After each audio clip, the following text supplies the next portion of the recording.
విజయవాడ వంటౌన్లోని సుందరమ్మ హైస్కూల్లో మానసిక వేధింపులు తాళలేక పీటీ టీచర్ సుకర మాధవీలత ఆత్మహత్యా యత్నం చేసిన సంగతి తెలిసిందే. అయితే ప్రధానోపాధ్యాయురాలు రత్నకుమారి మానసిక వేధింపులతో హాస్పిటల్లో చికిత్స పొందుతున్న పీటీ టీచర్ సుకర మాధవీలతకు న్యాయం చేయాలని, ఘటనకు కారణమైన రత్నకుమారిపై చర్యలు తీసుకోవాలని కోరుతూ ఎన్టీఆర్ జిల్లా school assistant physical education association సభ్యులు జిల్లా కలెక్టర్కు వినతి పత్రం అందించారు. అనంతరం అసోసియేషన్ సభ్యులు మీడియాతో మాట్లాడుతూ విద్యార్థులను ఉన్నత క్రీడాకారులుగా తీర్చిదిద్దేందుకు కృషి చేస్తున్న మాధవీలతను స్కూల్ ప్రధానోపాధ్యాయురాలు రత్నకుమారి మానసికంగా వేధించడం దారుణమన్నారు. మాధవి స్కూల్లో చేరినప్పటి నుండి ప్రధానోపాధ్యాయురాలు వేధింపులకు గురిచేస్తున్నారని ఆరోపించారు. ఈ విషయంపై ఎన్నోసార్లు అధికారులకు కంప్లైంట్ చేసినా ఎటువంటి చర్యలు తీసుకోలేదన్నారు. కంప్లైంట్ చేసిన మాధవికి తిరిగి ఛార్జ్ మెమో ఇవ్వడం ఎంతవరకు న్యాయమని ప్రశ్నించారు. రత్నకుమారి వేధింపుల వలన మాధవీలత నిద్ర మాత్రలు మింగి ఆత్మహత్య చేసుకుని హాస్పిటల్లో చికిత్స పొందుతున్నారని, ఈ ఘటనపై అధికారులు సమగ్ర నివేదిక తీసుకుని చర్యలు తీసుకోవాలని కోరారు. అనంతరం మహిళా సభ్యులు మాట్లాడుతూ ప్రధానోపాధ్యాయురాలు భర్త స్కూల్లో సంచరిస్తూ పరిపాలనా విషయాల్లో తలదూర్చి వేధింపులకు గురిచేస్తున్నారని ఆరోపించారు. రూరల్ ఎంఈఓ వెంకటరత్నం ఇందులో ఉన్నారని, ఆయనపై కూడా చర్యలు తీసుకోవాలని డిమాండ్ చేశారు. Sunkara Madhavi Devi PSM girls high school one town విజయవాడలో ఫిజికల్ డైరెక్టర్గా విధులు నిర్వహిస్తున్నటువంటి ఒక వ్యాయామ ఉపాధ్యాయురాలిని ఆ పాఠశాల ప్రధాన ఉపాధ్యాయురాలు శ్రీమతి డి రత్నకుమారి గారు ఎప్పుడైతే పాఠశాలలో చేరారో మాధవి గారు అప్పటి నుంచి చాలా మానసికమైనటువంటి వేధింపులకు గురి చేసి ఆమెను తీవ్రంగా మనోభావాలు దెబ్బతినే విధంగా ప్రతిరోజు నడుచుకునేవాళ్ళు. ఈ విషయాన్ని పై అధికారులైనటువంటి జిల్లా విద్యాశాఖ అధికారికి మేడం గారు పలుమార్లు నివేదిక ఇవ్వడం జరిగింది, రాతపూర్వకంగా మరియు కలిసి చెప్పడం జరిగింది. అయినా కూడా జిల్లా విద్యాశాఖ అధికారి నుంచి ఎటువంటి సమాచారం కానీ ఎటువంటి యాక్షన్ కానీ పై అధికారుల మీద తీసుకోలేదు. తరువాత జేడీ సర్వీసెస్ సిఎస్సికి వెళ్ళి కంప్లైంట్ చేయడం జరిగింది మాధవి గారు. ఎప్పుడైతే మాధవి గారు కంప్లైంట్ చేశారో అప్పటి నుంచి జిల్లా విద్యాశాఖ అధికారి గారు ఛార్జ్ మెమోని ఎవరైతే కంప్లైంట్ చేశారో మా ప్రధానోపాధ్యాయురాల మూల మేము చాలా మానసిక క్షోభ అనుభవిస్తున్నామని చెప్పి ఎవరైతే కంప్లైంట్ చేశారో ఆ వ్యక్తికి ఛార్జ్ మెమోని ఇవ్వడం జరిగింది. ఆ ఛార్జ్ మెమోకి ఎక్స్ప్లెనేషన్ ఇచ్చారు. కానీ అప్పటి నుంచి ఎవరికి చెప్పుకోవాలో తెలియక తనలో తను మానసిక శోభ అనుభవించి నిన్న 3వ తారీఖున ఆత్మహత్య ప్రయత్నం చేయడం జరిగింది. వారిప్పుడు గొల్లపూడిలో ఉన్నటువంటి ఆంధ్ర హాస్పిటల్లో చావు బతుకుల మధ్య కొట్టుమిట్టాడుతున్నారు.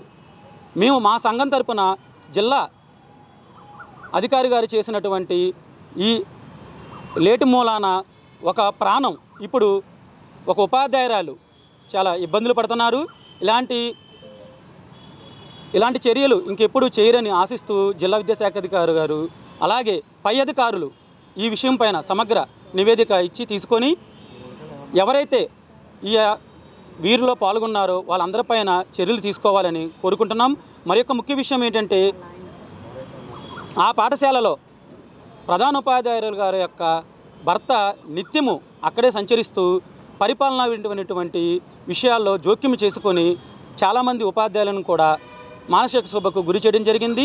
ఈ విషయం పైన జిల్లా కలెక్టర్ గారికి వచ్చి కొంతమంది ఉపాధ్యాయులు నివేదిక ఇవ్వడం కూడా జరిగింది.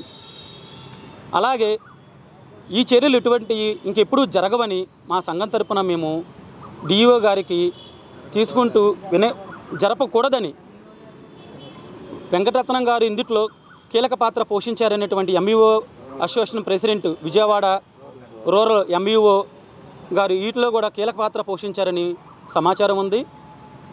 పై అధికారులందరూ కూడా వీటిపైన చర్యలు తీసుకొని తగు న్యాయం మాధవీదేవి గారికి చేస్తారని మేము కోరుకుంటున్నాము. మీ సభాముఖంగా ఎవరు సెక్రటరీలా ప్రెసిడెంట్లో యూనియన్లు అనేది పక్కన పెడితే మేమందరం ఒక ఫ్యామిలీ, మా కుటుంబంలో ఒక వ్యక్తికి ఈ రోజున అన్యాయం జరిగింది.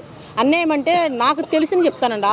తను 9 నెలల నుంచి నాకు ఎన్నోసార్లు ఫోన్ చేసి మానసికమైన ఎంత వేదన అనుభవిస్తుందో తను చెప్పారు. మరి తన భర్త వచ్చి పురుషోత్తం గారు, తను వెల్లటూరు కదండి, Koduru ZP high school PD కూడా చేస్తారు.